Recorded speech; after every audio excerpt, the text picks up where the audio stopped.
अरे कुमार, काय आहे ना, आमचं हे घर खूप प्रतिष्ठित आहे. त्याच्यामुळे या घराण्याच्या इब्रतीला शोभेल असं वागत चाला. का? काय झालं?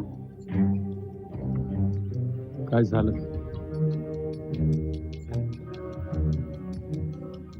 तो तुमचा राकेश आला होता ना तुम्हाला लपून छपून भेटायला. कधी? राकेश इथे आला होता? तुम्हालाच भेटायला आला होता ना? नाही, मला भेटलाच नाही तो. कसा भेटणार? मला सांगाल नक्की हे काय प्रकरण आहे? प्रकरण? कुमार, अरे तू काय तुमचा भोळेपणाचा आव माझ्या समोर आणू नका. जयदादा फसला असेल या सगळ्याला. घरचे इतर लोक तुमच्या रूपाला भुलले असते, पण या सगळ्या गोष्टींना मी नाही फसणार. कुमार, प्लीज प्लीज माझ्याशी असं बोलू नकोस. तुझ्या ड्रामा कंपनीचा इमोशनल ड्रामा माझ्या समोर नाही चालणार, लक्षात ठेव.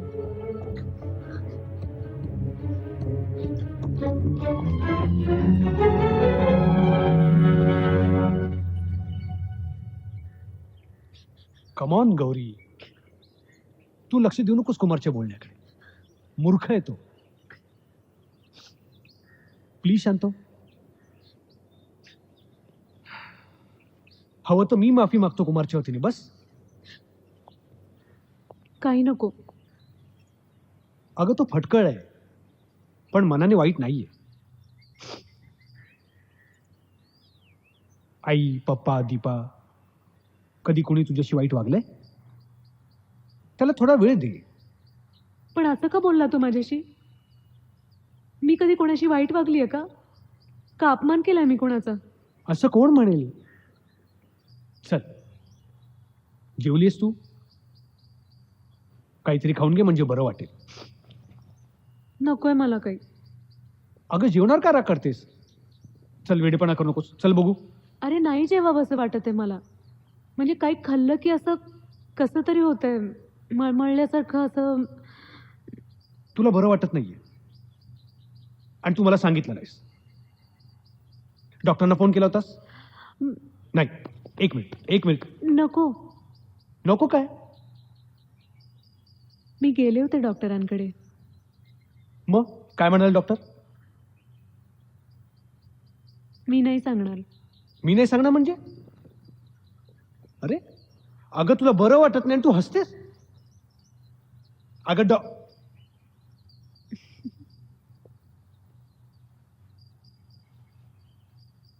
गौरी, गौरी, ए खरंच? ए तू म्हणजे तू तू तू प्रेग्नेंट आहेस? तुला बाळ होणार आहे? आपल्याला बाळ होणार आहे. ऐकलं का? मी बाप होणार आहे. बाप होणार आहे. दादा, अभिनंदन. थँक्यू. बाबा, आदेश दादा. थँक्यू. नकोय मला.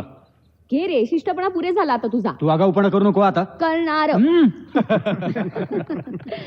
आई, हे घे वहिनी. उसाच्या भरात अति खायला घालू नका. डॉक्टरांनी काळजी घ्यायला सांगितली आहे. काही नको डॉक्टर बिक्टर, त्याला काय कळतंय? पशुसारखं व्हायचं.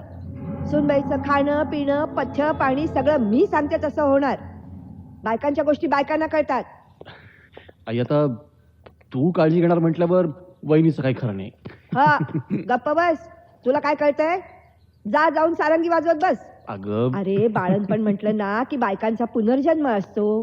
पहिल्या दिवसापासून बाईची काळजी घ्यायची असते. सुनबाई, एक लक्षात ठेव, यापुढे जड सामान उचलायचं नाही. कुठलंच काम करायचं नाही. आणि हो, जयला अजिबात बेडरूम मध्ये येऊ द्यायचं नाही. सॉरी. अगदी आराम करायचा. रात्री बेरात्री हवेलीत फिरायचं नाही. रात्री बेरात्री? नाही तर काय, कशाला आली होतीस माझ्या खोलीत? मी तुझ्या खोलीत?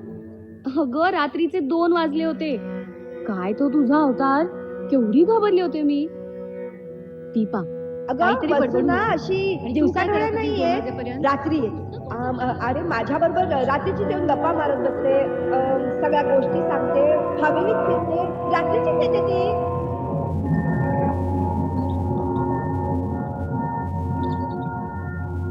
कमाल आहे बाप्पा तुमची. तुम्हाला यात काहीच वावगं वाटत नाहीये. काय वावगं वाटायचं? अनेकांना झोपेत चालायची सवय असते. कशाला? तुझ्या आईला देखील सवय होती. ती पहिल्यांदा इथं आली तेव्हा. विचार ना तिला. काहीतरीच काय मला नाही आठवत. नाहीच आठवणार. कुणीही कधीही कबूल करत नाही. बाप्पा हा काय थट्टेचा विषय आहे का?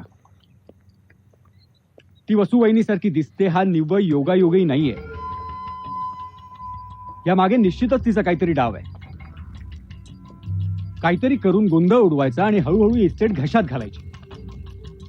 आणि मी हेच सगळं जीव तोडून सांगतोय तरी सुद्धा तू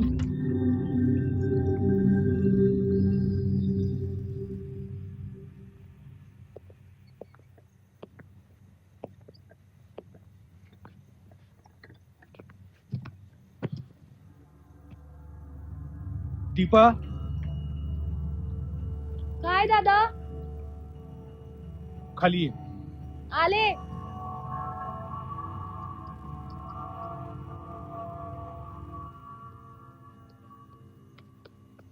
काय दादा? बस.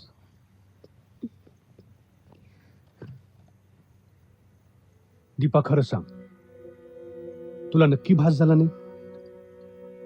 मी अगदी टक्क जागी होते, वाचत बसले होते.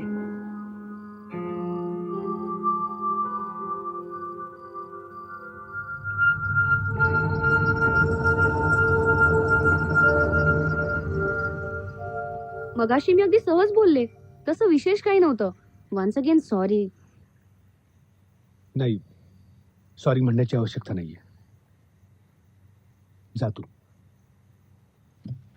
Good night. आणि हे बघ दीपा, हं. तू हे सगळं डोक्यातून काढून टाक. आणि पुन्हा गौरीजवळ हा विषय बोलायचा नाही. हो, नाही तर उगाच काहीतरी डोक्यात घालून बसायची. जा तू. प्रश्न हा आहे की रात्री अपरात्री कोणी घाबरलं तर मग काय? मी बघतो काय करायचं ते. यापुढे कोणालाही त्रास होणार नाही याची मी काळजी घेईन.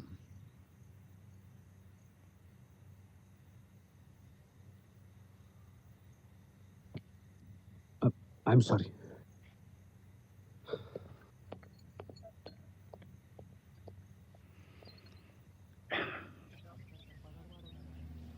राकेश, आडनाव काय म्हणाल तुमचं? देसाई. राकेश देसाई. हो सर. देसाई राकेश. गाव कुठलं? पुणे. तुमचं नाही भाऊ, गौरीबाईंचं. फॅमिली बॅकग्राऊंड वगैरे? साहेब, गौरी मूळची कुर्डुवाडीची. तिचे वडील लहानपणीच वारले. साहेब, गौरी फायनल एक्झामला असताना तिची आई एक्सपायर्ड झाली. आजारी होती ती. त्यानंतर 6-1 महिने गौरी कोणाला भेटलीच नाही. मग पुन्हा कधी भेट झाली? आम्ही शोच्या तयारीत होतो तेव्हा अचानक आली ती.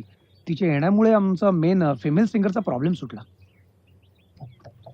किती वर्षापूर्वीची घटना ही? 1 मे 2007 आमचा शुभारंभाचा शो होता.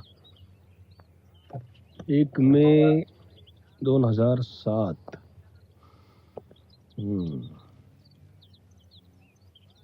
त्याआधी 6 महिने कोणालाच भेटली नाही म्हणता. नाही सर. अजून काय इन्फॉर्मेशन? नाही, कारण ती स्वतःविषयी कधी फारशी बोलायचीच नाही. म्हणजे तिलाच आवडायचं नाही.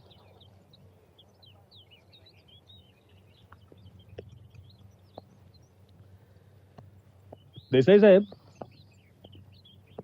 त्या दिवशी तुम्ही हवेलीत कशा करता आला होता? आणि ते लपून छपून? मी नाही साहेब, मी कशाला जाऊ?